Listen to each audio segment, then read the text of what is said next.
Cool. So yeah, this session is pretty straightforward. What we're really trying to do here is to give you some tips and some advice from what we've learned and what we've seen that works when you're trying to get placed into the different startups that we have partnerships with, right? So it should be super simple. This is advice to have a look on your CVs. How are you actually profiling yourself over LinkedIn?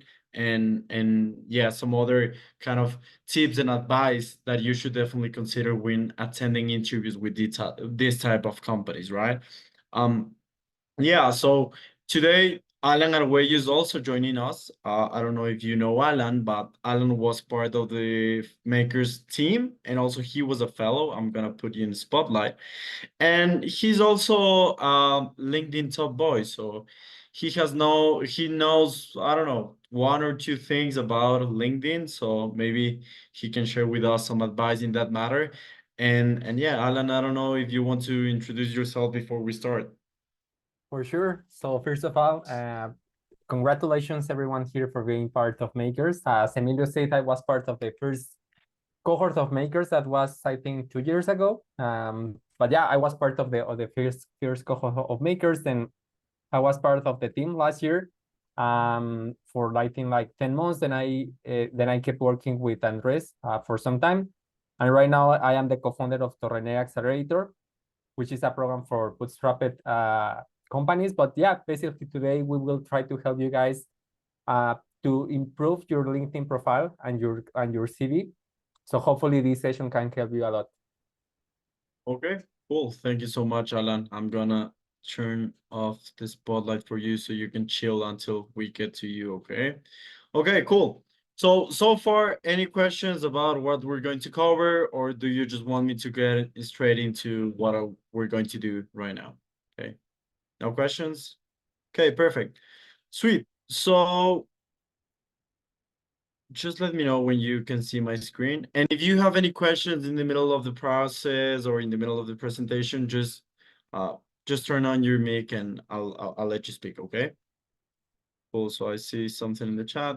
Yes, okay. I don't know if that's yes, I have a question, or yes, I'm ready, but I'm gonna take it as you're ready. Cool.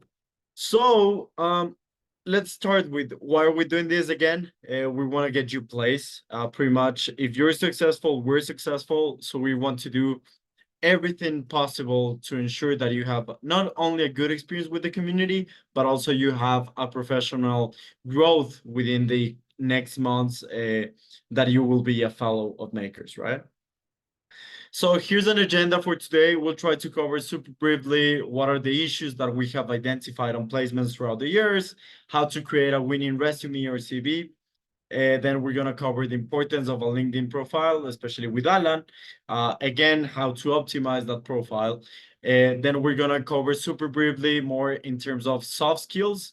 How do we enhance those communication skills? Then some other advice on how do you master and how do you actually get to feel comfortable in the early stages of an interview or even later stages of an interview, but in early stages startups, right? So remember, this is most of the times focused on the startup world. This is not really corporate, but more on how do we see, how do we actually have experienced the startup recruitment process so far. Then probably just some time for the Q&A and just kind of some final words, okay? So first of all, again, I already told you guys, like for us, what is really important is to get you placed you in the best startups that we have available, right?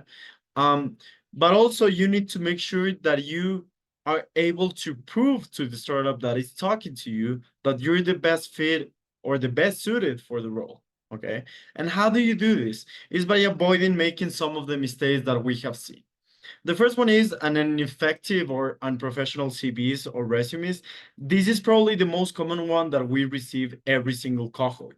Because despite what they tell you at university, chances are you haven't done your CV properly until then, okay? And you're gonna see why. Then second, probably your LinkedIn profile is not ready or it just doesn't exist. By now, you should know that at least in the startup industry, it's super important. Unless you're someone like Sam Altman or Peter Thiel who doesn't need a CV because they have already a big name, you're gonna need a LinkedIn, okay? And kind of LinkedIn is your online CV, the one that everyone can access to. Then another important thing is not being aligned with the incentives and the benefits that the company is offering. So, most of you guys are interns, some of you entry levels, but most of you interns. So you don't have any prior experience. But despite that, we're seeing some people asking for 1,200 in salaries, even 1,500. That is not achievable. That is not realistic because simply is not what companies are willing to pay for someone who does not have that sort of experience. So remember that. Try to be aligned with the incentives of the company and the offer, right? And then another one that is really hard for us to control, but is having a poor or not having, but reaching a poor interview performance. Okay, so it means that you're not doing your own research with the company. It means that you either lied to us intentionally or unintentionally when you say, okay, so I'm available 6 hours a day, but then you talk to the company and you say, no, guys, I was kidding, I can only work 1 day a week. That kind of thing that really can hurt the process. So try to do your research, be honest, and probably the two most important ones. And the first one is show empathy and enthusiasm. Empathy with the recruiting and the hiring manager, and enthusiasm towards the company. So you're excited about the opportunity, you're excited about the role, whatever that be. And stay humble. Guys, again, most of you are just interns. Like, unless you're super, I don't know, extraordinary and we didn't really knew or we didn't really notice, then just be humble. Okay, chances are people are opening the doors for you to grow. It's not like you're opening any doors to them. Okay, so make absolutely clear that you're in the same page right there. Also, guys, I would appreciate a lot if you all, well, congrats to all of you guys who are actually have the cameras on. If you like to keep that during the talk, it's gonna be amazing. And I would encourage all of you to do the same. Okay, so go. Let's go with the first part. Make sure to double check your CV or your resume. Okay. Uh, please raise your hands if you say yes to any of the following questions. Who has a resume that is more than 6 months old? You can just raise your hands. Okay, so we have one, we have a couple. Okay. Now, does your resume look like the one that you learned to do before college? Kind of the one that you learned in high school? Meaning you didn't change whatsoever the format, you're still using a Canva format sort of file? No? Okay, that's good. Uh, who has a CV that is longer or it has more than one page? Okay, one, two. Okay. Okay, so there are a lot of us. Okay, cool. Now, do you think in your CV you're able to showcase in a more in a qualitative way instead of in a like a quantitative way, like more quality, not quality, but less focusing numbers and impact and rather focus on attributes? Who has that sort of CV? Okay, so Christina is one. Okay, chances are if you responded yes to one or more of the questions that I just highlighted above, then guys, we're in trouble. Okay, so we're in trouble. And this is probably not that good, and I'm gonna tell you why. So again, here we see Dwight. Okay, so smoke is gonna save our lives. In this case, what is gonna save your lives in the professional jobs, guys, is to be just honest on what's the stage and how you've been actually to perform with your CV. Okay, so this is a CV on the left hand that hasn't made any changes whatsoever. So this is a template on Canva, as you can see, pretty straightforward. We have a profile picture in there. We have some summary. And again, raise your hand if you think that the CV on the left looks good. Who would say that CV looks good? Okay, so Gabriela thinks, Juan Jacobo, okay, cool. So many of you. the reality is that this is not a good CV, okay?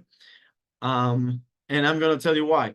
Because most of the companies nowadays use ATS systems, okay? So ATS systems are automatic tracking systems. And when you upload one CV or send one CV to the hiring manager or the recruiter, that system will actually be able to read all of the things that you have included and tell them if there's even a close match between what they're looking for. And if you have this type of CV, well, first of all, it has an image which is no longer recommended because there could be a bias. And second, it's in a PNG format, which is an image, and it could not be read really good. So it's better, or let's say it's best suited if you do it on a PDF or a Word document, and it looks something like the one that we have on the right side. Okay. Then I'm gonna get closer into the bullet points, which is really the important part. So first of all, just have these things clear. If you don't have more than 10 years of experience, you shouldn't have a CV longer than 1 page. So for every 10 years of experience that you have, you should have 1 page. So for all of you guys that said that has a CV that was longer than 1 page, then you need to recheck again, reevaluate, and just keep what's really important. Another thing, if this is your first experience, you should put on the top what do you have more. So let's say you have more years of experience, then you cover work experience at the top of the CV. But if you have been studying, you don't really have any work experience, then in that case, work experience would be at the bottom, and then education is the thing, or is the section that you would be covering at the top. Then the summary, guys, the summary is not really recommended because chances are you're applying to different jobs and they're already gonna look to your CV, so they don't have to read the summary. When you send that, it's just more a distraction rather than an advantage. So consider that. And have in mind that usually recruiters take between 30 to 45 seconds to skim one CV. So if you have too much text and you have the summary, it could be distracting, and you're not highlighting what they're really looking for. Okay. Then also, who just wants to jump on, like, just jump and tell me what do they think about these bullet points in this experience? Any feedback? Do you think they're good? Do you think they're bad? Why? Anyone, just a voluntary. I think that it could be improved. I mean, maybe some concrete data will be better. Okay, yes, great. Thank you, Constanza. Who else wants to jump in here and contribute or contradict Constanza? No? Okay, don't worry, we're gonna cover this right now. So, guys, yes, Constanza was right. Those bullet points were not really quantifiable. Okay, so a general tip, and it's super important on a CV, is to quantify your contributions. So instead of actually trying to say like I did this and this was really cool and something really descriptive, try to be more more analytic, more numerical. Okay, so our recommendation here is apply the XYZ format from Google. Okay, we're gonna send you all of these resources later on, but what the XYZ format states, it's super simple, is that you have to state each bullet point of the experiences that you have in a way that it's, for example, I achieved X by doing Y, which resulted or impacted the company or the project in Z or C. Okay, that's how it works. So you're saying, okay, in a really numeric way, I did this. It's super quantifiable. It's something that you can measure, and it's something that you can prove. Okay. Again, these are more general tips, but probably the key takeaway for you right now on your CV is quantify those contributions and apply this format. We're gonna see an example right now, but in addition to that, just bear in mind a skill and interest section has to be at the end of the CV, doesn't have to be at the top, super short, and make sure that you only list the ones that you're proficient at. If you're not proficient at something, then just don't list them because they're gonna ask. And if you say, okay, I'm not that proficient, well, it doesn't really count. Yeah. And again, if you're including that you're proficient in Excel, one way to prove it is related to the bullet point. So I'm gonna make this something on the spot. So I closed a $300,000 deal by conducting a P&L analysis in 3 different companies, which resulted in a 5% increase in the overall margin of the company. Yeah. In that way, you're actually relating that you're proficient in Excel because we already knew that you did this data analysis with Excel, and you're also showcasing some of the other skills. Yeah. Okay. So again, just quick maps, boys. So just be honest, keep it simple, and use numbers. It's the best way to do it. Again, so this is a even more clear example. Okay. So in the first one, we see right now that someone just said 1 place out of 50 teams in hackathon with a standout productivity tool. Okay, so that's good. Maybe it's not that numeric, but we also have some sort of number. So we can say that this person got out of 50 people a 2nd place, which is a good thing, right? But what if it just says won a 2nd place in a hackathon? I could assume any sort of things. So I could just say, so maybe the hackathon was just 4 people. So the 2nd place doesn't really matter, right? So that's why it's important to quantify most of your achievements and really your experience overall, right? Then we also have another example right here, and it's I increase, and this is more for the coding fellows. I increase server query response time, right? So what this format would suggest is instead of just saying this, try to say I increase server query response by, then you're again coming up with how did you, or what was the impact that you did, and then again by you have an by how you did it. Here's the skill. This is how you show that you can do things. And then another thing that you could add to make it even better, it's a C again, that could be which resulted in a reduction of the bounce rate of 10%. I'm making this up. Yeah. So try to always think more analytically and more in a more quantifiable way when trying to list those bullet points. And for ChatGPT, guys, that's a really easy way to do it. You can just tell, so here's my bullet point, here's what I did, and try to put it in this format, and it'll do it right away. Here we have another example from one of the makers from past cohorts, and this is a pretty poor example. Okay, so don't do this. So they just listed out what they did. They're not telling us anything whatsoever. And let's say they were in a sales role.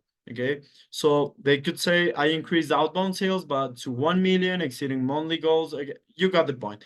But what I wanted to highlight in this specific point is that we see that this person is not only good at sales, at outbound sales specifically, but also they have experience using HubSpot CRMs. So if they list out the skills and experience that they can use HubSpot, now we can actually believe that. Okay.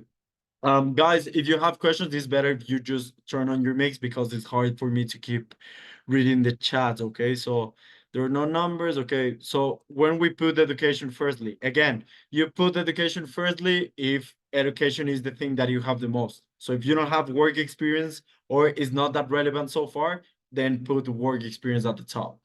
When you don't have work experience, again, just try to list education and other projects or even volunteering that you have completed so far. Yeah. So yeah, another thing in here, and why am I including this picture, is that your CV should make you look like the best suited company, a candidate for the companies, right? So it shouldn't be you do the talking, but the CV showing that you are actually the right girl or guy for the job. Yeah. So every time that you're trying to improve your CV, think of, is this the best way to showcase my abilities and my profile? And if the response is yes, then you're in a good track. But if you're still unsure, then you have work to do. Yeah. Again, so these are one of the, and I'm gonna keep it short because we already covered, but this is what you should do. This is a do. Okay, these are recommendations. For example, we see an example in here. I grew client base by 250% over 3 years. By, again, we have an X, we have a Y, and we're missing a C, but you can add a C. Okay. Again, we have a Y. I mentored X by doing a Y, and again, resulted in Z. And this one is even better. Boosted upsell rates by 30% year over year across all accounts by auditing and expanding current client data sets. Okay, so that's how you should do it. And I should really encourage all of you guys to have a look on these examples, because the first one is more business, but the second one could be applied to coding. And again, the one that you see on the left, this is a template that we highly encourage you to use. Okay, don't use the ones in Canva, don't use the ones on PowerPoint, which are weird. I don't know why you should use PowerPoint for that, but if you're doing that, please don't. So yeah, just try to use this one. It's pretty simple, straightforward, and they prefer it. So yeah, there's not much to add in there. Okay, now addressing the elephant in the room. Why some of you are not getting a first interview? There could be several reasons, but maybe one of those is that you're applying from their website only. Okay, this is more general, not only for our placements, but if you're just applying from a website, kind of a cold applying, it's really hard to get out there. Okay, because referrals tend to be more efficient. And that leads us to the second point. It could be because you have no referrals in that company. Referrals really help, and a lot. It's easier to get a job, or at least an interview. Sorry, if someone referred you to that specific role prior to your application. Also, another one is your role doesn't really match any of the description or the activities expected on the role. Okay, so consider that again. And this one is important, especially with the CVs. If you're applying, for example, to an accountant, but all you did was sales, it's really hard to relate that unless you find a way to adapt your CV accordingly. So make sure to adapt your CV accordingly. With our kind of process, you don't have to do that, but make sure to have a really good general CV that is adapted to the role that you would like to pursue or that you're focused the most, right? And again, that leaves us to your CV is really bad. How do you know? And this is a simple thing, but it's hard to do it, is apply for the same title or same job, same role. So let's say you want to be a product designer, okay? So apply 100 times to product design roles. And if you at least get 2 emails or 2, I don't know, 2 opportunities to move forward, then your CV is not the problem. But if you never get to hear back, then your CV is the problem. And how do you know this? Is because usually the interview rate from 100 is about 2%. So it's really low, right? So if you at least receive 2 invitations to continue the process, you're not on a bad track. You could do better, but you're on a bad track. But if you receive less than that, then your CV, you have to redo it, okay? Here's, I'm not going to cover this right now because this is more kind of advice if you want to go further when you're looking for a job, right? And the suggestion would be become an industry expert to develop an advantage over the rest of the candidates. Okay, so let's say you want to work for a fintech or an HR tech in this case, then what you need to do is try to cover what are all the HR tech subsectors, right? What are the most successful companies in this sector? What are their business models? How do they make money? What are the most notable founders? Like all of these key questions that you can ask yourself. And you should do it like from 5 to 10 times with different companies over and over again. And then you will actually become an expert. And this way, you have more chances of getting hired or recruited by one company or I don't know, whatever you want to do, instead of just knocking out the door and just waiting and hoping for the best. Because this way is how you actually show that you're proficient. And in the meantime, you can start working on some side projects now that you know the industry. Let's say you want to work on an HR tech, and you could say, hey guys, so I explored the industry. These are the 5 most important players, and you're talking to the recruiting manager, and you say over LinkedIn, hey, I'm really interested in HR tech, and I noticed that your company has an opportunity to take over the Colombian market because there's an underserved market in the logistics sectors. I'm making this up. And then, oh, I like to hear more. And then you could present your project and you could show and you can prove that you're an industry expert. Okay. So try to focus on how do you become the absolute best in your field. And one way to do this is by doing research and actively getting involved in this type of challenges. Okay, so wait. Okay, I think Juan Jacobo has a question and I have one too.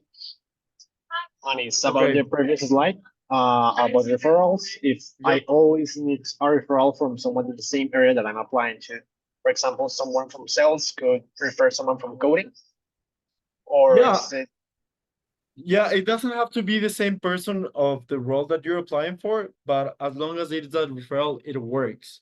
It's even better if another person, let's say you're a developer and you refer another developer, I think that's even better because you know your craft. So your opinion has a little bit more weight, right? But if a salesperson refer a coding, it doesn't hurt either, so you're still getting referred. So I highly re sorry, I just have one quick Okay, question. okay, go ahead. By HR tech companies, you mean like outsourcing companies, like Tourist.com or This is something? just an example, man. So it could be any industry whatsoever. All So right, it could be fintech, it could be marketplaces, it could be logistics, it could be food tech, any industry that you can imagine. This is just an example, yeah. Highly recommended to use LaTeX over Lyft to make the CV. Okay, yes. Thank you, Constanza. Resume.io in London format. I haven't used it. If it's good, good. And yeah, Constanza, the one that you're attaching into the chat is the one that we were going to send you. So I'm glad that you're one step ahead of us. Great. Okay, so here's some just pretty good and bad examples of what you should and what you shouldn't do when you're actively looking for a job search. Okay, so the don'ts is avoid meeting with companies until you're actually really well prepared. This is pretty much like fundraising. You won't meet any top tier VCs before you do your homework and before you're actually ready to present your company. It's the same for you. In this case, you're not selling your company, you're selling your professional services or abilities again, right? Something that many people recommend is that you're not sure what to do in your life. You're thinking on maybe I can just become a professional soccer player and I don't want to work anymore. Then if you're confused, try not to look for a job search because you're gonna leave a bad impression with the people that you meet with. So just try to be a little bit more focused. And again, if you don't understand the language of the roles or the industry that you're applying or looking for, that's another bad sign that you shouldn't be looking for a job in that specific industry just yet. Right. So it's not something just applying for the sake of applying. This is different.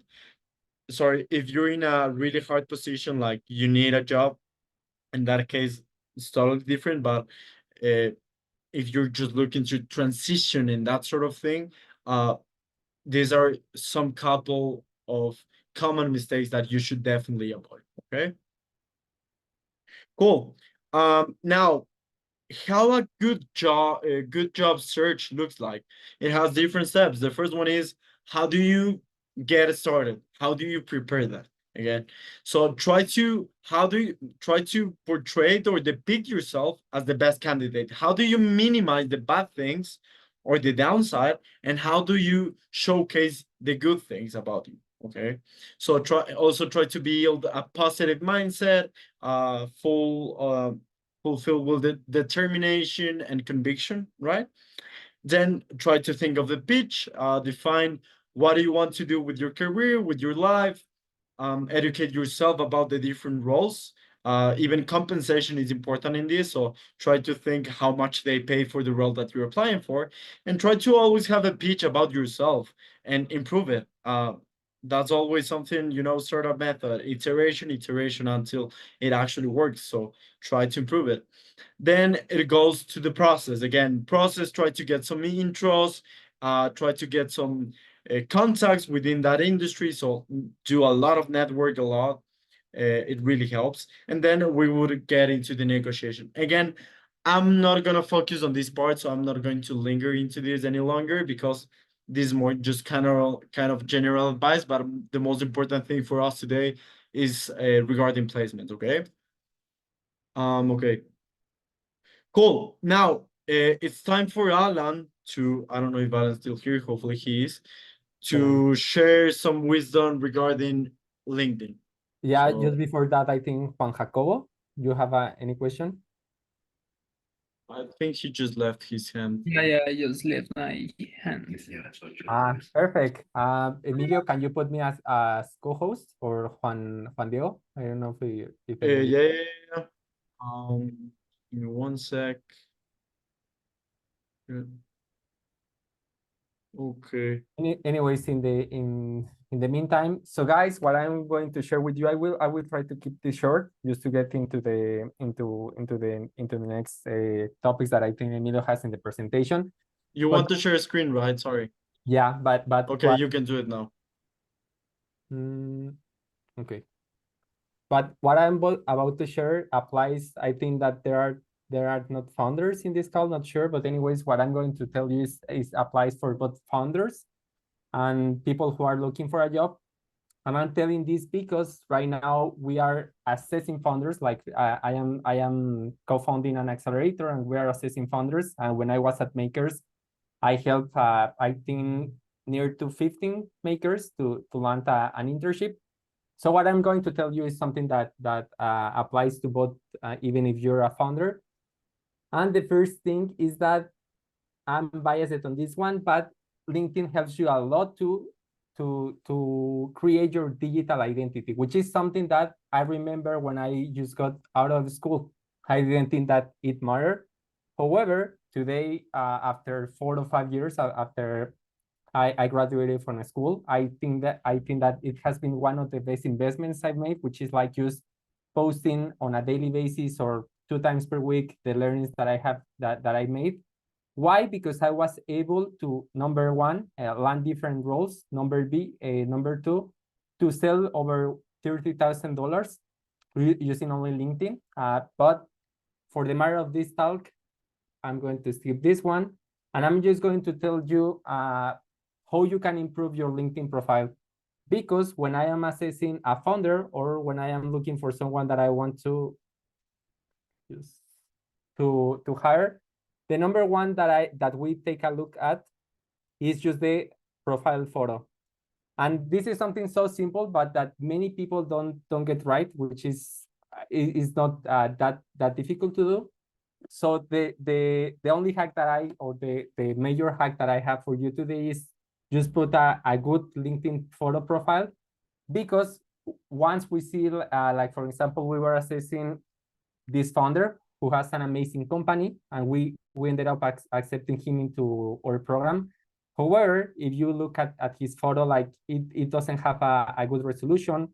And if you look at his LinkedIn profile overall, like you can see whether he is doing good or not. So the biggest hack that I have for you today is just use a good LinkedIn photo profile. There are some tools like Aragon AI that help you to make a professional headshot. And besides that, I think that's the most basic one. But for example, I was taking a look at my profile, and I think that these guys that are in this call, I'm not sure if Gabriela was the one that I looked at. We can take a look at those. But for example, in this case, Miguel Martin, I was taking a look at your profile, and I think the photo is cool. But for example, in this case, I'm not sure on whether you're a founder or you're looking for a job, and I don't know what your skills are. Like for example, if I take a look at your profile, I don't know what you have learned. What skills do you have? Like, were you in charge of selling, or were you the CTO or any other role? So what I will advise to you is you don't have to be super detailed on what you put in there. But for example, like just putting some basic information of what you were doing. In this case, for example, when I was working at Makers, I just put a general overview of what I was doing. Or in the case when I had my startup, I didn't go in detail into that, but I just put an overview of what we were doing. Why? Because if, for example, if someone sends me your profile and I'm looking for someone that knows about accounting or sales or anything, I'm not sure if you're the right person because I don't see any skills that you listed from other technology. Another one, in the case from people that are into technologies, another thing before that, this doesn't help.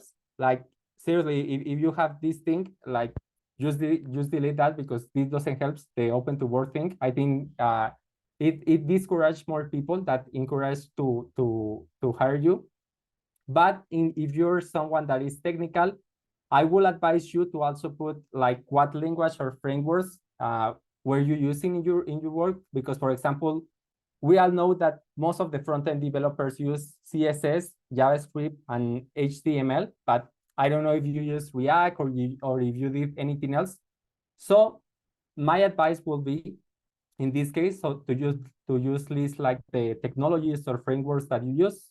For example, when I was working as a software engineer, these were the languages and frameworks that we were using in the front end and the back end. And I just put like those ones here, because normally when people are looking, the recruiters, when they are looking for someone that knows, for a front end developer, they are not looking for the word front end developer per se, but they are looking for the technology. For example, they are looking for someone that knows React or Next or any other framework. So when they go into the LinkedIn bar or in Google, they look for these keywords instead of front-end developer. They look for someone that knows React, Next, etc. So that's why it's better to use these words, because they will be able to find your profile. And overall, I think that those are the two major recommendations that I have to you for you today, which is have a nice photo profile. You can use something, an AI to help you generate that, and try to list what you were doing in your job or in your education, etc. Besides that, there are another things or other stuff that you can also improve. However, for this matter, I think that it will be better for you to watch this session that I did with Diana Orozco. She is part of the LinkedIn team in Latin America. So I think that she has plenty of good recommendations. But yeah, I think overall for LinkedIn, it's just that. And when I am assessing someone that I want to hire, I just take a look at their photo, at their experiences. And at this stage, I think that that's everything that you can do. But I think that, sorry, I wasn't taking a look. Sophia? Thank you. A question. Why do enterprises focus on technologies, like not prioritizing like experience in like computer science of algorithms and stuff? So I recently have a tech group, and it was all about like general stuff and not technologies by itself. So what you can tell me about like specifying on one certain technology, knowing that maybe React in 1 or 2 years is deprecated? I mean, I think that everyone that works in technology, although the recruiters, normally they don't know much about like the technologies or the language per se, because they are not software developers. But I think that it helps because at the end, everyone that works in the tech world knows that every language is evolving over time always. But I think that even if you put that, like React, like a certain framework that gets deprecated in the future, it shows that you knew that framework and that you knew how to handle that technology, etc. So I think that you can just put, like, for example, if you know how to use React or PHP, you can just put, I am a front-end developer that use PHP framework X for this project. And I will think that is better because it shows like exactly what you did with which technologies. And if you're learning another technology, I will put that into, let me show you. I will put if you're learning another new technologies, I will also put that into this part. Just in this part. So I will try to put this into here. For example, I am a developer with experience, or for example, currently learning Next.js with experience in let's say PHP, something like this. I don't know if that answered the question.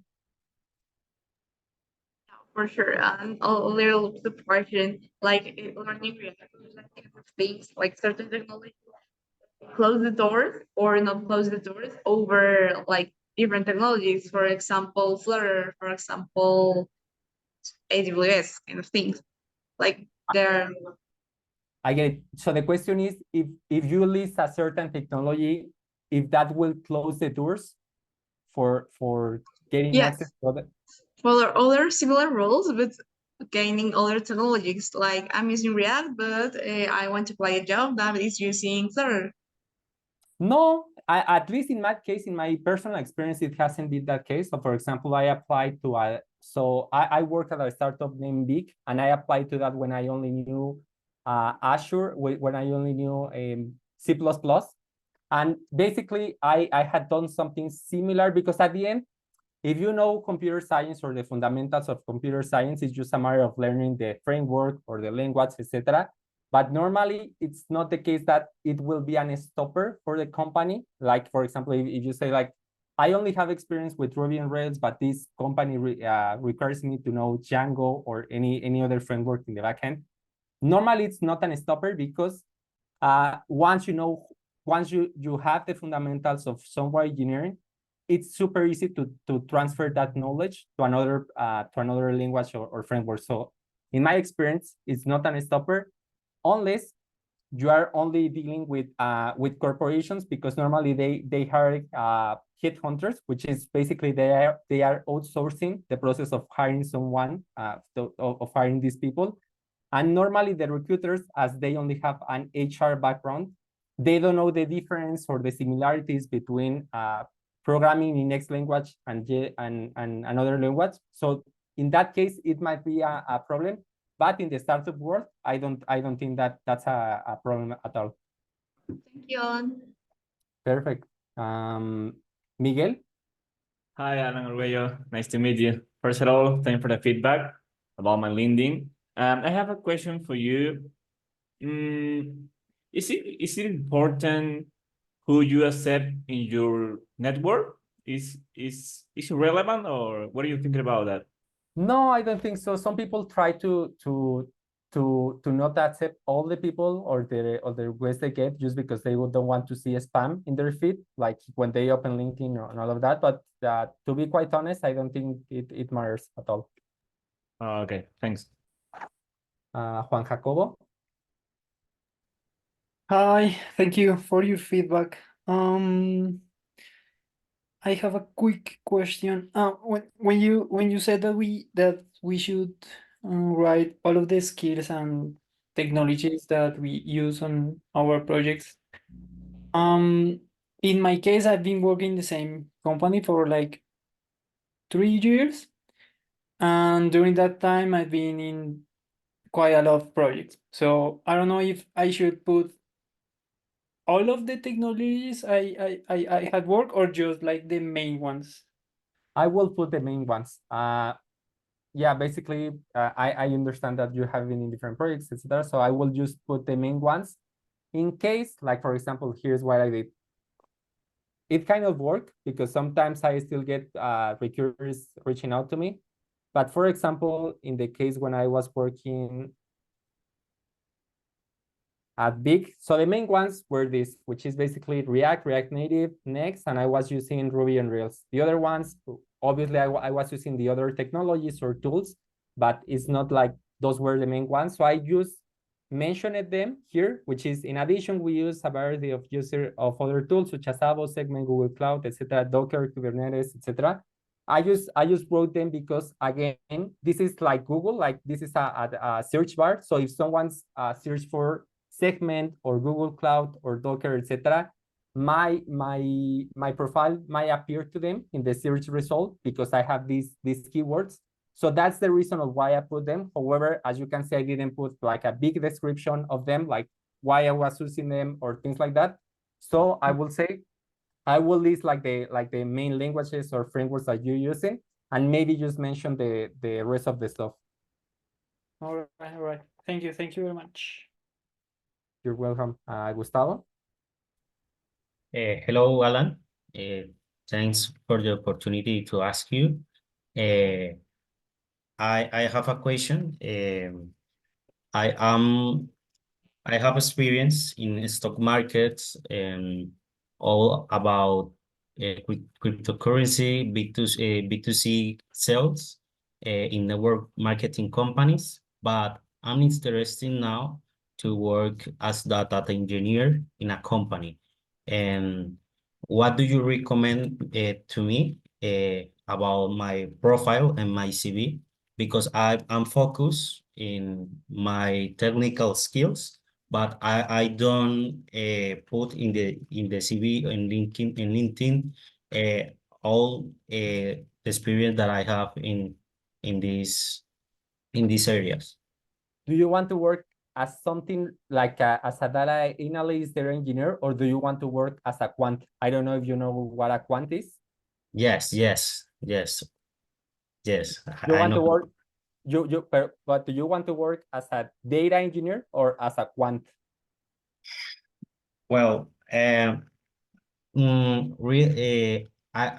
think that the quant is my big goal. Yeah. Okay. Do you have a LinkedIn profile? Yes. Okay. Then one more. Guys, for the next questions, let's try to keep it short, because we also have to cover some other stuff and we don't want to take too long, okay? Amazing. Yeah, I will just do I will also answer quicker. As a software engineer, data engineer, I'm a passionate about chess player, blah blah blah. So especially, and okay, you have some licenses and certifications. Okay, thinking metals, mechatronic engineer. Okay, I think that something that might be helpful to land a role into that, or just to overall showcase your experience, just at a quick glance, it might be to start sharing your experience or your interest into the finance world. So I will start posting and promoting yourself by just sharing the knowledge that you have, because it might seem that it might be obvious for everyone. However, I personally know plenty of people that are interested into the finance world. What I will do specifically for this case, especially if you want to be a quant, is just start doing projects, like for example, trying to predict the price of a certain stock or whatever. Like specifically try to do something that has to do with the role that you want to have, and start sharing that in social media, because more often than not, like the friends that I have that are on this role are people that got approached by the companies because they were sharing their experience on social media, on LinkedIn and on Twitter. And that is the best CV that you can build. Like for this specific example, if you are already doing the work and you are sharing that in your GitHub, in LinkedIn and Twitter, then it's more probably that a company will approach to you because you already shown that you can do the work. Thank you very much, Alan.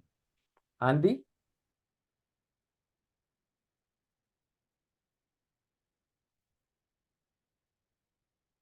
I'm not sure if I think that we can hear you.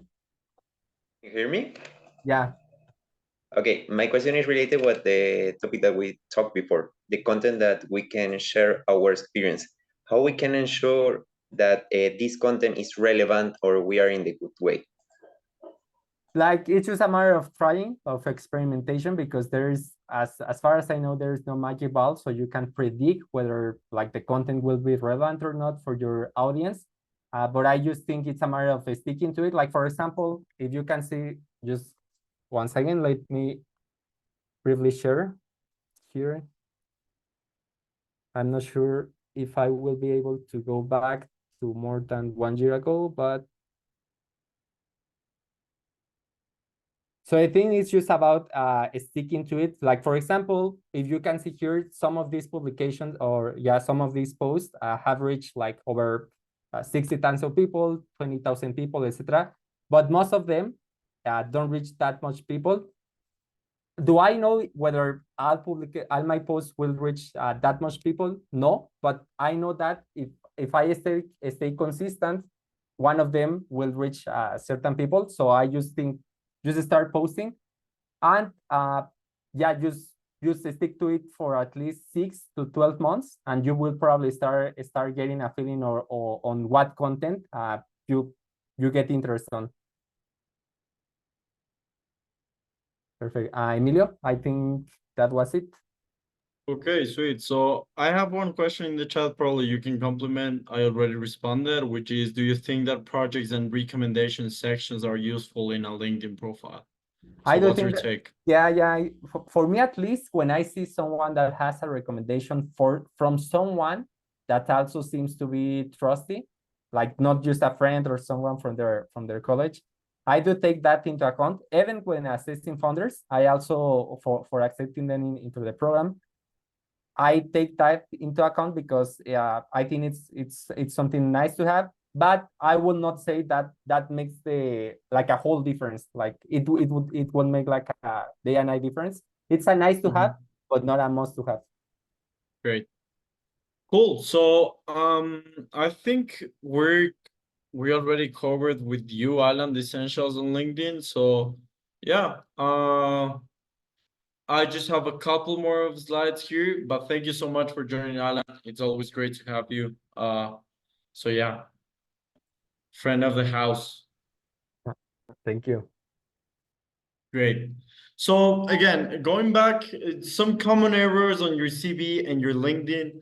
Some of the do's is ask for detailed recommendations from your coworkers. This is something that you just touched. I think it was Felipe or Julian. So yes, it could work. It's a nice to have, definitely. It's not a must, but it could work.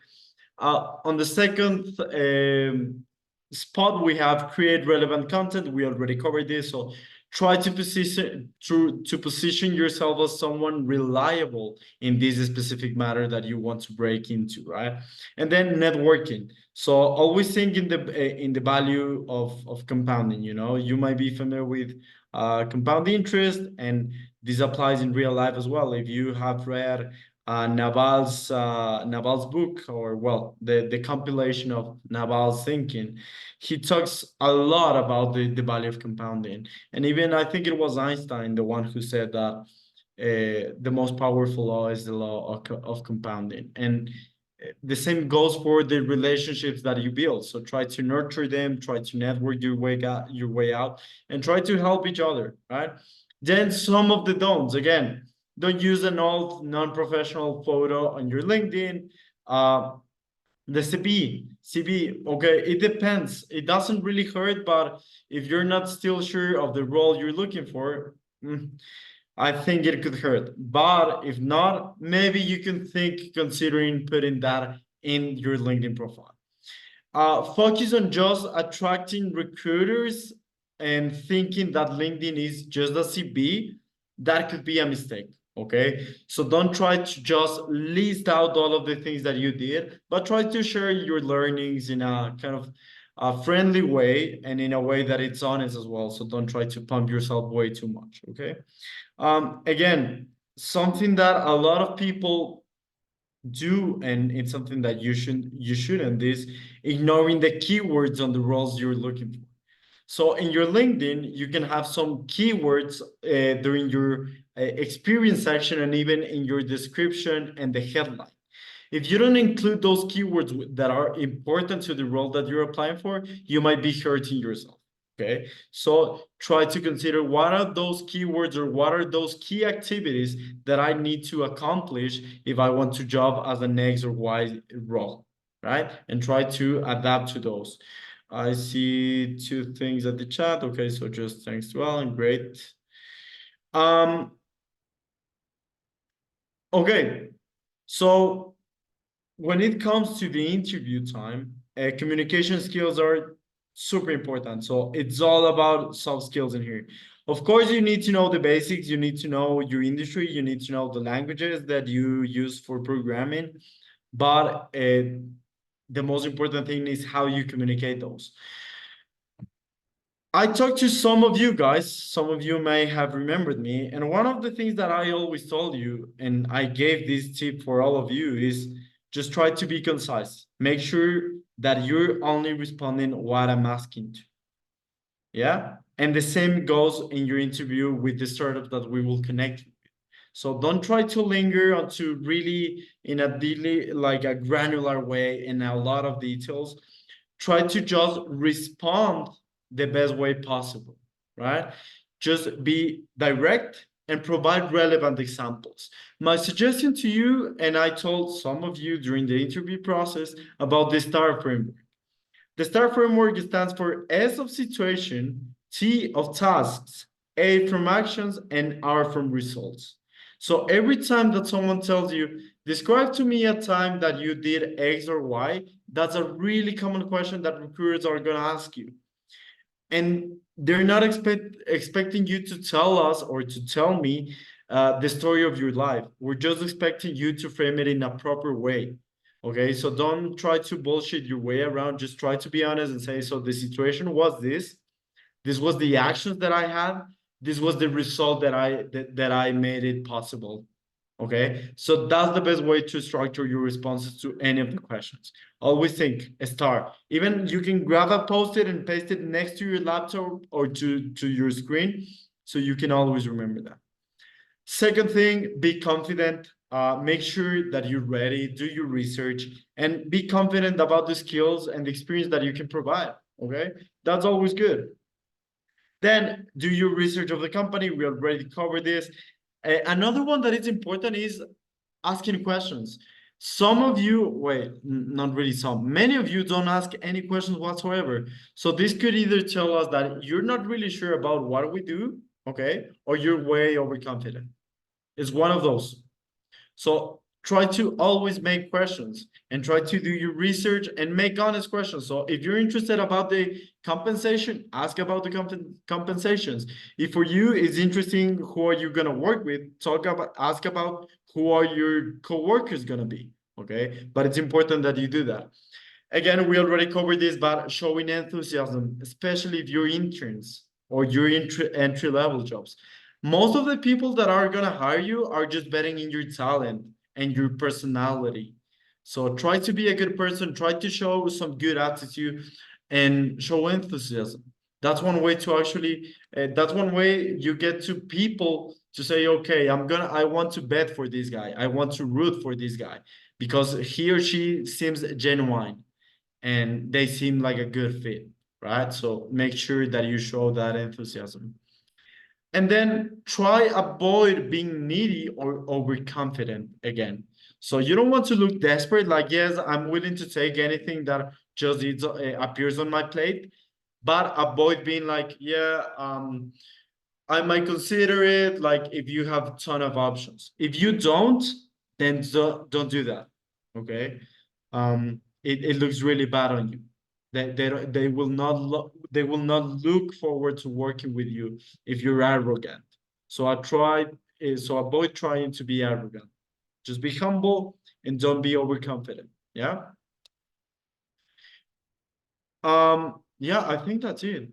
Wow, that's so far. Yeah, I'm gonna send you a link for these slides, and then you'll be able to access to all of the extra resources that we have. For example, a template for the resume, some examples of good resumes, good LinkedIn profiles, okay?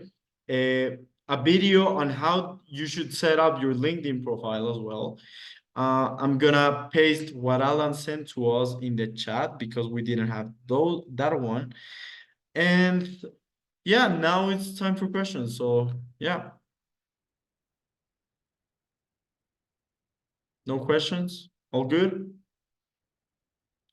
Oh God. Guys, I'm either too good at this or you didn't listen to a thing. Oh, no. You actually have some questions. Go ahead. I think Yeah, Pedro sorry. was I just want to ask no, if go ahead. Yeah. okay, perfect. If it's better to have a profile picture in your CV or not. Like some people have some arguments about this, so I'm not really sure if I should or not. On the CV, it depends really on the context, but I would highly encourage you not to. Okay. And the reason why it's because I think the CV it's a little bit more it just gets thrown out. Let's say you already have a network. Some people might just ask you like, hey, you know what? Just send me your CV and I can send you to some colleagues. And you want to avoid bias. LinkedIn is a different game because in LinkedIn, it's all about you. It's really personal. And there's a lot of biases in LinkedIn and it's almost unavoidable. But ideally on the CV, what you really want to stand out is your attributions, your actual work.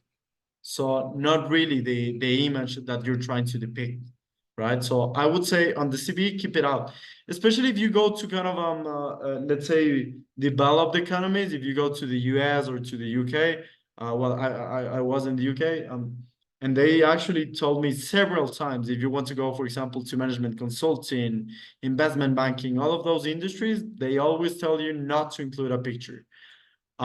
So at least on the CV, I would avoid that. LinkedIn, again, different game. So yeah, again, corporate. LinkedIn is more about showcasing your profile and looking good. That's all it is. Your CV is actually showcasing your actual work, your actual performance. So you don't want to have any bias on the second. Yeah, at least that would be my take. Okay, so Victoria. Hi, thank you for the presentation. I was just kind of wondering, as I've updated and tweaked my LinkedIn and resume in the past before, would it be possible to arrange at one point, as I know we have mentor and office hours, to do an office hour in particular for like kind of like a going through individual LinkedIn profiles or curriculums? Could this Yeah. like, is there anyone I can reach out to about this? Yeah, so for this one, ideally, any of the makers team. Why? Because we've done this, like guys, we've placed already more than 100 people. So we do have some experience doing this sort of thing. So maybe, do you have it right now? Do you have them available right now? Like right now?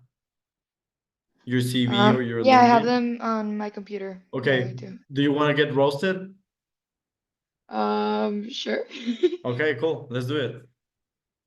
Should I send it to you or should I just put it on the group chat? Yeah, just better just share the screen. I think everyone's allowed to share the screen.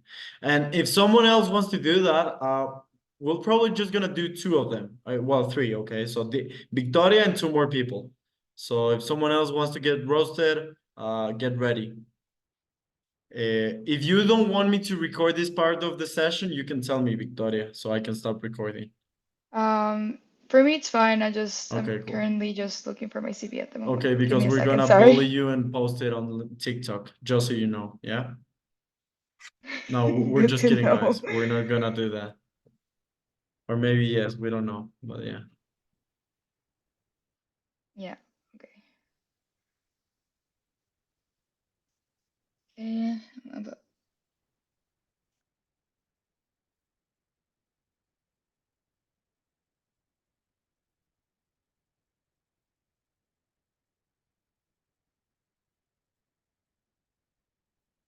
Okay, I don't know why, I don't think it's letting me share my screen.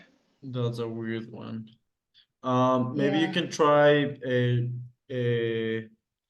Okay, cool. Then I can try who's ready? sending it through the group chat, Yes, or if not, send to it over you, the if that group chat works. and I'll try to share it. Yeah.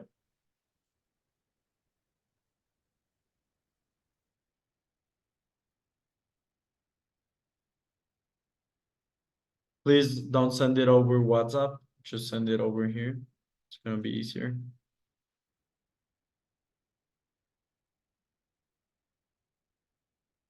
Okay. Yeah, I don't know what's going on with my computer. Yeah, don't worry. Just let us know when you're ready. In the meantime, we can go ahead with Sebastian. Yes, I also want to get roasted. So Okay, just share wait your a screen minute. then. Yes, I will share my screen right now. 1 second. You're okay with us recording this part too, right? Sure. I don't have any issue with that, honestly. Okay, cool. Okay, so I'm gonna share the screen right now. Wait.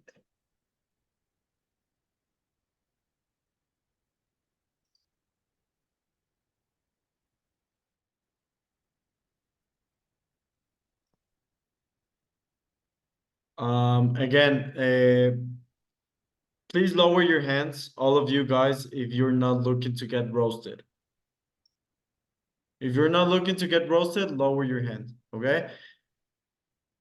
Okay, I have it here. Okay, so all of you guys. Okay, cool.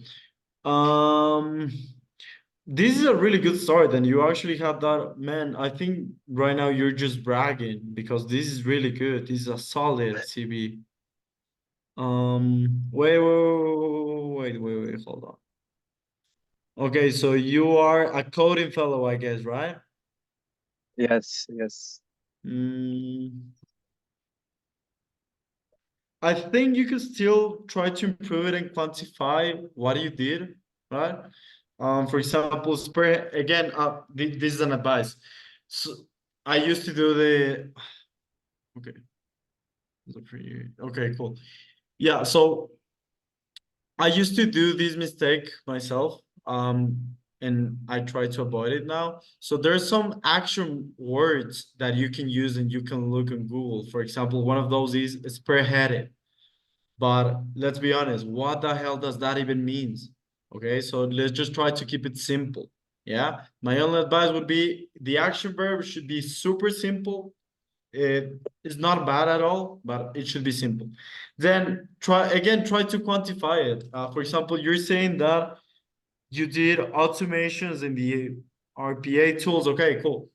How did that automation help the company?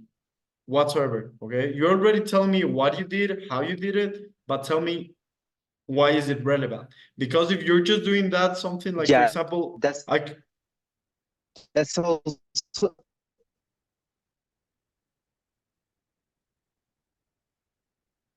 I think I lost you, Sebastian. But yeah. Wait. Hi? Yeah. Can you hear me well Go now? ahead, Okay. go ahead. Yeah, I had a question regarding that because you mentioned about the importance of quantifying the impact, but what happens when the company they don't tell us the impact? Okay, because I have already developed these scripts, these programs, but I don't know the exact number in which it has optimized the business.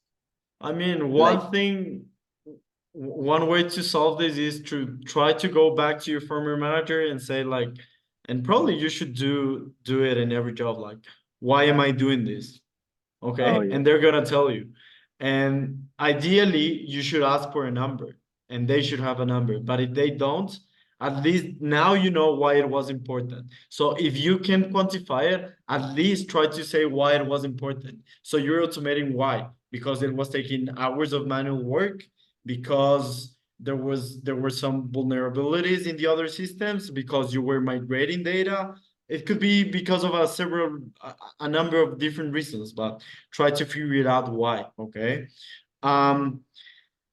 Yeah. In the rest, I think the structure overall looks pretty solid, so I don't have anything else to comment. Just try to quantify a little bit more. But yeah, actually, these are pretty decent profiles, so I don't have anything else to add in here.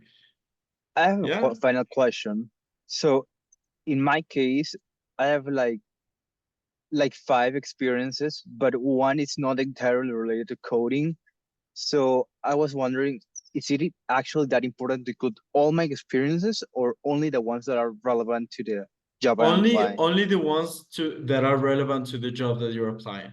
But if you do have some experiences that are not that related, another thing that you could do is try to relate them, right? So like, for example, if you're applying to, I'm just making this up, to an operations role, but before you were a business developer, one thing is try to relate those. For example, in operations, one thing you do is optimize process. So how did you optimize one process when you were a business developer in the company? It could be through an internal product, through weekly reports, I don't know, that sort of thing.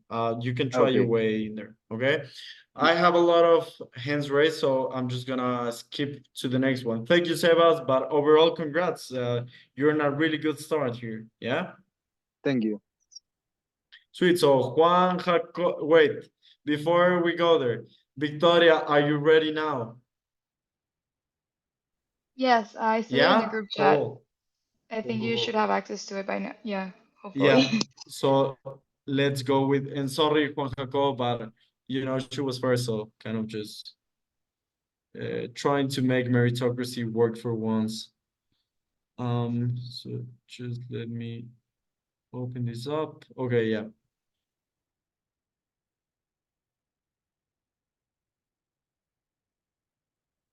No, I think it's, yeah, I think your file is broken. You're It doesn't, kidding. yeah, I tried. It says that it's Oh, broken. So yeah. Okay, so Juan Jacobo, don't lucky worry. you. What's your question?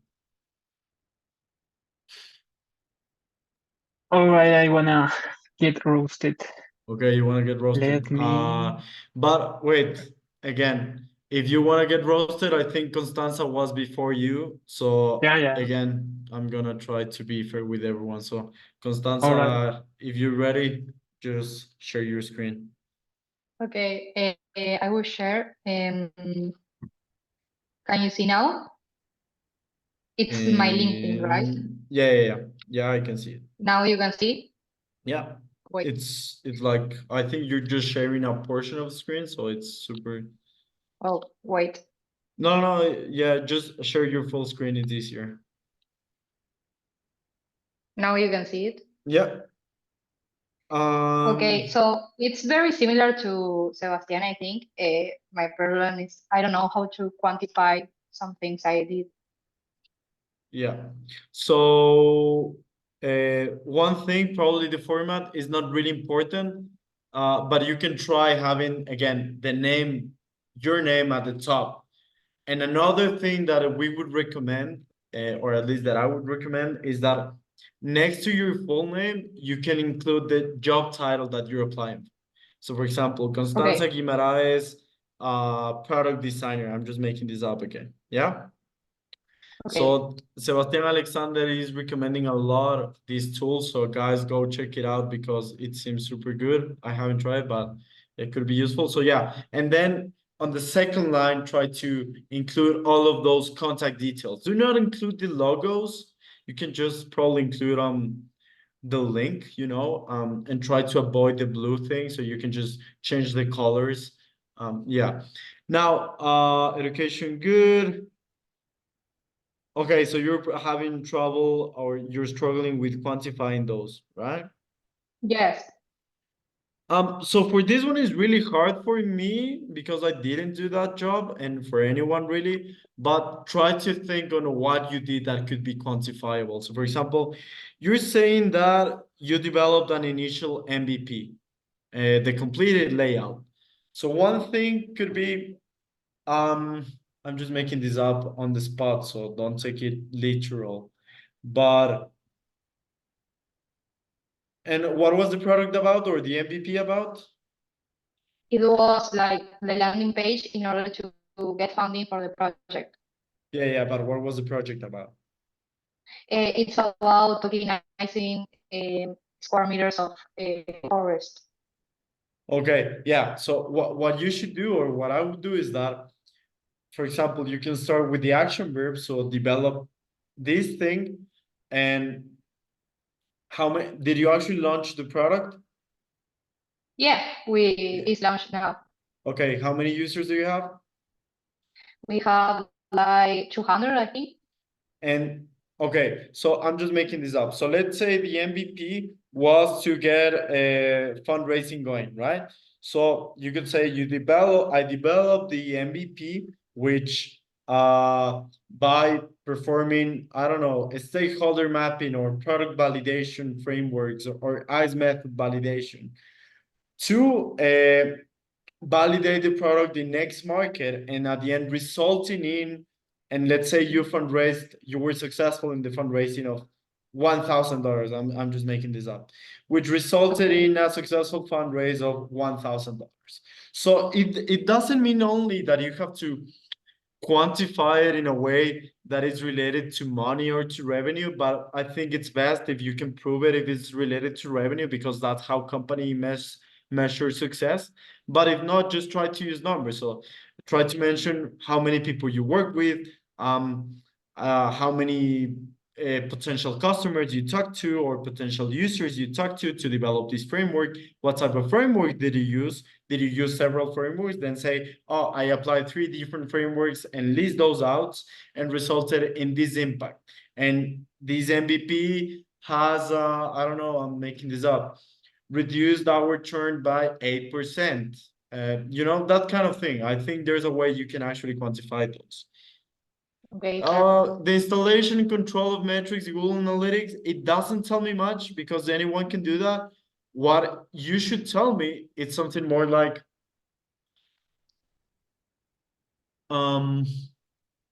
again, making this up on the spot, but increased revenue by 5% by conducting or by creating a dashboard on Google Analytics that would help the sales team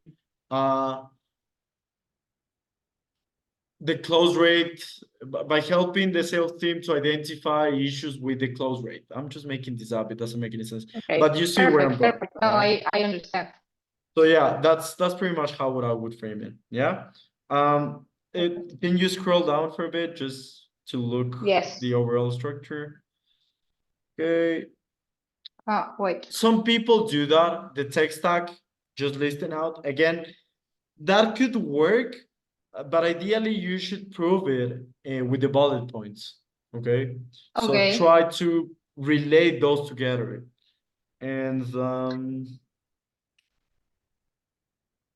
soft skills, don't list soft skills.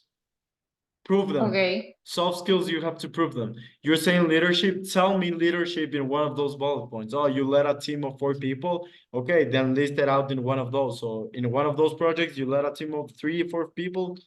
You have to list them out.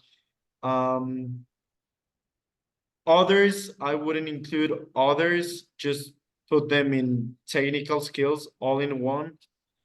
And yeah, I think it's good. If you have some courses and certifications and not that much experience, it's okay to list them out. Okay, cool. You're good.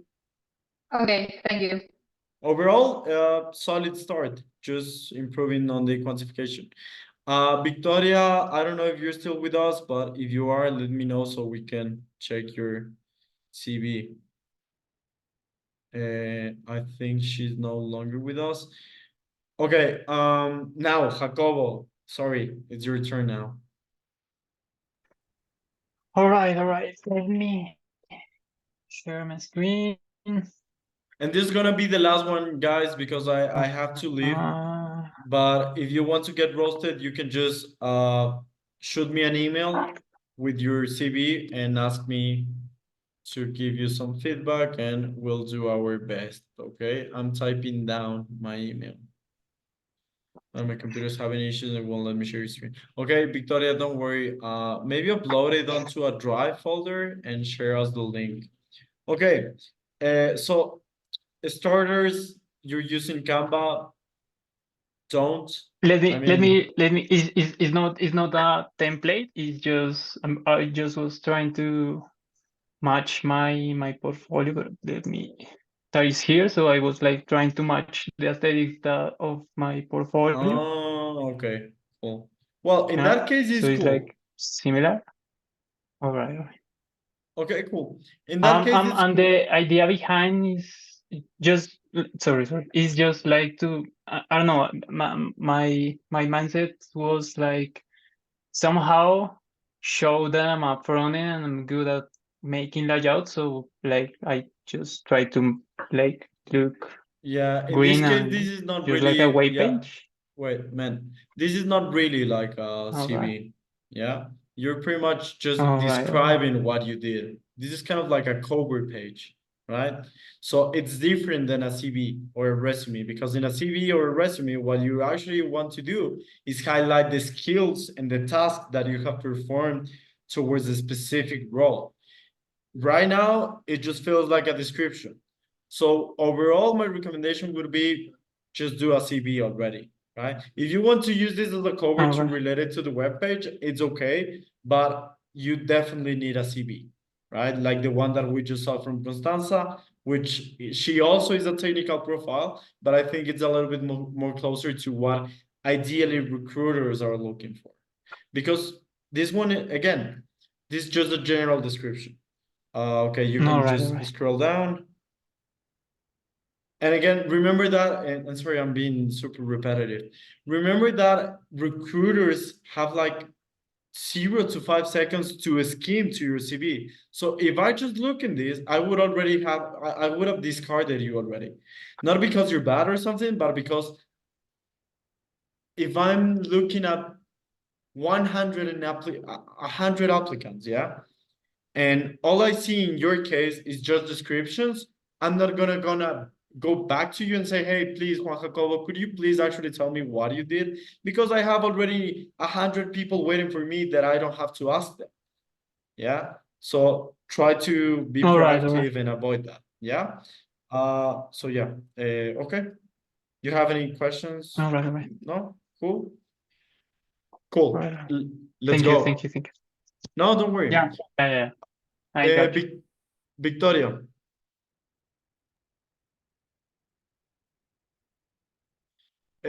Font is important, yeah, and probably the people who's super good at product design right now, I can tell you a little bit more on this. But ideally, there are two types of fonts. So sans serif and just sans something else. I think sans serif is the one that is made to be easier to read. So your CV should be using sans serif or the one that is easier to read. Okay. Those sort of fonts could be Roboto, could be Times New Roman. Please avoid using Comic Sans or Bauhaus or any of those. So yeah, font is important because you want to make sure that it's easier to read. If you're using fonts like Montserrat or other fonts that look more just like capital letters overall, you're gonna have problems, okay? Okay, Victoria. Hi, yes. Julian, yeah, thank you. Told me he could share the screen, so that's my CV. Top notch. Great, Julian. That's great. I think the format overall is, I mean, it doesn't matter. It's not the best, it's not the one that we saw. But I don't think it's that bad either. The font is okay. Again, I would remove this, the summary. It doesn't really add me anything. Remember, recruiters are seeing tons of profiles. I just mentioned that. So they're gonna have like 5 minutes and they're gonna skim that. So chances are they're gonna just look at the relevant experience and the education. And probably at the end, if they are somewhat interested, they're gonna read this. If not, they're just gonna skip it and go ahead to the rest. So you can just delete it. Try again to use the format or the template as the one that we have, which you have your name, kind of a comma, and then the title that you're applying for, and then your contact information below. That actually helps. Don't just type the LinkedIn and the full link. I would really encourage you to delete that and just type literally LinkedIn, and that you would hyperlink it to your profile. Yeah, I need some numbers in here, especially for this one. If you were doing research and data analysis, it's super important that you quantify those. So how many data points did you have in hand? Why were they relevant? Why did you find? Try to keep that framework quantifiable and use the XYZ framework. Yeah, again, for the one in routers, or I don't know how to pronounce that, so I apologize for that. Again, somebody else already told me that. So what if I had to sign an NDA?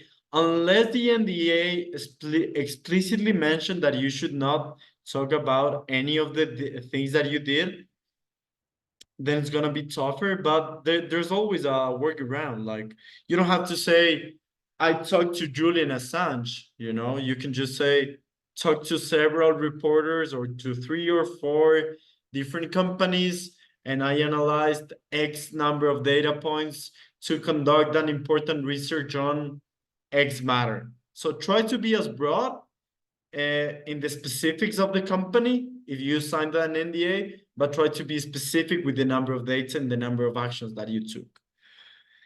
Bans me from saying any numbers. Well, man, well, I don't know what to tell you. In that case, just try to be broad or try to find a workaround. Yeah. Try to find a workaround, Nicolas. I don't know what to tell you in that case. And again, avoid those, okay? You don't have to link or literally paste the full link. Just, you can say link 1, link, or just 1, 2, 3, and link to those, you see? Yeah, you can scroll down. You can just remove the references because you're not putting any of those, so it doesn't add anything. And if they want any reference, they're gonna ask you anyways. I don't know if I would leave the other experience. If it's related to the job that you're applying for, then keep it. But if not, you can just remove it. And yeah, overall, try to quantify those, avoid the hyperlinking, and try to look for the format that I'm gonna send you the link to. Okay, cool. So now it's time for me to go because we're gonna use this Zoom. But if we no more pitch roastings, but if you have specific questions, shoot me. I have a question. Okay, go ahead. I work as a front-end developer, but I have a lot of experience in SEO things like optimization of a page that can convert into sales for the company. Do you think putting that in the CV can help me with achieving a new position? Okay, can you repeat that question? I have a lot of experience working on SEO and on SEO. front-end, SEO and front-end developer. Do you think putting the SEO experience in my front-end developer absolutely CV can help me? Would help a lot, especially given that for front end, like well, when I have worked and when I was having my own startup, when we were looking for front end developers, it was a plus if they were familiar with SEO, because it means that they would be easier to align with the marketing strategy. So yeah, totally, that's a plus, big plus actually. Thank you. Okay, Adolfo. Hi, yeah. I want feedback on my resume as well. Okay, just shoot me over email. Right now we're done with